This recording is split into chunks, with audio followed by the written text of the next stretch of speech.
नमस्कार मित्र हो. श्री स्वामी समर्थ. स्वामी समर्थ महाराज यांच्याशी संबंधित अनेक भक्तिमय आणि प्रेरणादायी कथा भरपूर आहेत. त्यातीलच एक छोटीशी आणि सुंदर कथा आज येथे मी सांगत आहे. कथेचे नाव आहे भक्ताची परीक्षा. एकदा एक गरीब ब्राह्मण स्वामी समर्थ महाराजांच्या दर्शनासाठी आला. तो अत्यंत भक्तिभावाने स्वामींना नमस्कार करून म्हणाला, स्वामी, माझ्या घरी अन्नधान्य काहीच नाही. घरचे सगळे उपाशी आहेत. कृपया माझ्यावरती कृपा करा. स्वामी समर्थ महाराज त्याच्याकडे पाहून हसले आणि काहीही न सांगता म्हणाले, जा, तुझ्या घरी जा, सर्व काही ठीक होईल.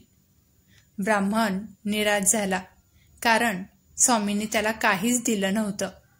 तरी सुद्धा त्याने त्यांच्या शब्दांवर विश्वास ठेवला आणि घरी निघाला. घरी पोहोचल्यावर त्याला आश्चर्याचा धक्का बसला.